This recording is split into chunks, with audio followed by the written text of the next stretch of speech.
continue. Stories, scandals, pranks, and controversies. We all know by now that senior pranks can be kind of clever, pretty funny, or just plain stupid.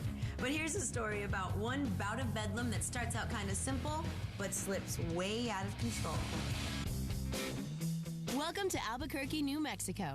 Located on historic Route 66, this scenic southwestern town isn't your typical big city.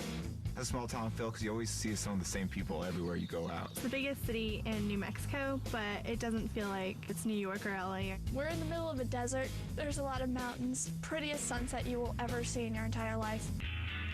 Nestled in a picturesque part of town, El Dorado High is known for its studious but not so serious student body. I've always been one of the top academic schools in the Albuquerque area. The kids that go to El Dorado have been known to get a little problem once in a while. It's like your little cliques, but everyone intertwines together really well. Say hello to Caesar, a self-described prepster who knew how to mix good grades with good times. Caesar is pretty popular in high school. He's real friendly and he got along with everybody. He's a really funny guy. Caesar's hilarious. Caesar is definitely known for pulling pranks. Whether zip-tying lockers or ambushing classmates with water balloons, no one was safe from the antics of Caesar and his gal pals, Amy and Mariah. We would probably TP every weekend. People used to pay us to TP houses. We were pretty good at it. We were known, don't mess with us, because we would probably get your house. But with graduation day on the horizon, this trio of tricksters had bigger ideas than TPing houses. They were in search of the perfect senior prank. We had a really hard time coming up with ideas. There's just so much that's already been done. We were getting really frustrated. Enter Alan, Amy's boyfriend from a rival high school who greased the pranksters' wheels with a very slick idea. I told him about something funny that happened at my school. We accidentally got some lube on the floor. So the stuff, just put this on the floor. People start falling. They just dug it. Props. We're like, we know the falling is the funniest thing. That gave that one a little gold star. Good job, man. We decided to do it the next day, and we just couldn't wait. So that night, the trio headed to the drugstore to stock up on the very embarrassing but very necessary merchandise. When we walked into the store, we were looking for the lubricant aisle. It was pretty awkward. I was looking around, trying to see if anyone was looking at us. We're like, which one should we get? And then this guy came up and he was like, I prefer the warming lubrication. And we were like, okay, thanks. We didn't know how slippery it was. We were just like, is this stuff even gonna work? So, let's try it out here before we do anything. We're all kind of looking around and seeing if anyone would get us in trouble. I was pretty worried, so we made sure everything was clear. They made me walk through it, see how slippery it was.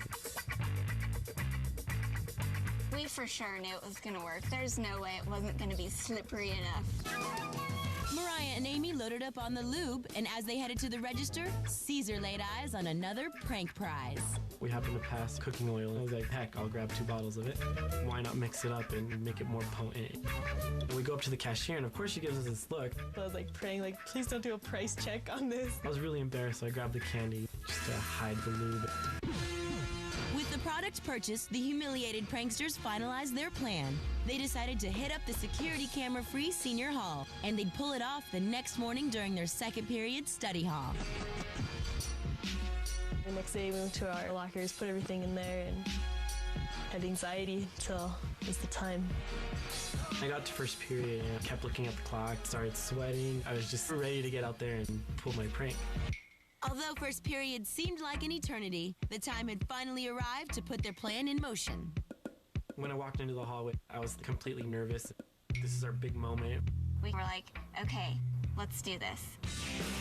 Mariah grabbed the bottles of lube, started opening them. I grabbed the oil.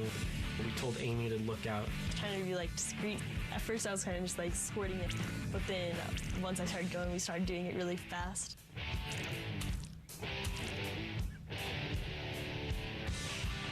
Really nervous when I was looking out. Someone could just walk out of the classroom and see us, and we'd get in trouble for sure. The emotions were a roller coaster. We were anxious, nervous, and we didn't want to get caught. With the hallway coated in no time, the prank partners returned to their lockers to get a front row seat at the impending mayhem. We were very excited. I was pumped up. We were waiting for people to start falling. I heard the bell ring. Kids start rushing out of their classrooms to get to their locker. I just start seeing everyone start slipping. Everyone was falling. It was like chaos, like commotion everywhere. It was so funny. I actually didn't think that anyone was gonna fall down, but people were wiping out pretty bad. It was pretty dangerous, I guess. I just kind of slipped and did like a face plant right into the lube. I was standing there thinking this is working better than what I ever thought. When I saw everyone start slipping and sliding, I just thought I needed to have fun with this too. People were surfing down the hall, doing running starts. The scene was just one of pandemonium. I just could not believe what we just done. We were just laughing. Hearing the commotion, an unsuspecting teacher attempted to restore the order. The teacher walks in, he's pretty mad. He's trying to get everybody back to class. He took a step into the hall and he fell really hard. Everyone just thought it was hilarious. Everyone was laughing and pointing. But not everyone found humor in the lubed up teacher. I think that was really like back to reality point. I thought, oh crap, what did we just do? I was just thinking about if we got caught, what's gonna happen. Everyone was sitting down and trying to figure out who did it. Every single teacher gave the class a lecture of whoever did this is a bad person. I was thinking, what did we get ourselves into? As janitors struggled to clean up the mess, the angry administration vowed to uncover who was behind the slippery situation by calling down its usual suspect. I was sitting in class. I got a pass for me to go to the office. I'd never been so nervous in my life. When I walk in, the principal, pulls out a tape and is like, "Got you on tape, buddy." I knew there wasn't any cameras in the hallway. They were bluffing. Can you show it to me? "I got you on tape." I was like, show me proof. Show me that I did it. Caesar called the principal's bluff, but the administration was determined to pin the prank on him, interrogating him day after day after day. Despite the pressure, Caesar never cracked. I just kept telling them it wasn't me. They had no way to know. They really couldn't come to any conclusion, so they just gave up. I was a huge relief, a lot of weight off my shoulders when they stopped hassling me about it. The pranksters avoided punishment, and now they're just happy they lucked out and the lube job didn't cause any harm. It was like one of my funniest moments in high school, but I could have gotten in a lot of trouble. We would have been paying for it for the rest of our lives. Now that I look back on it, I feel bad for the people that fell.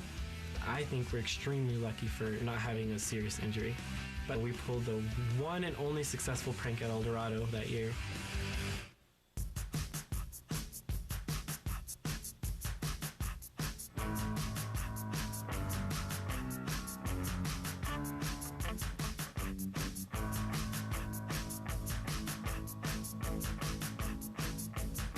Oh, chocolate girl, wow, you're looking like something I want. I'm finding out on your little Asian friend, well, she can come if she wants. I'm finding out I want all the self-conscious girls.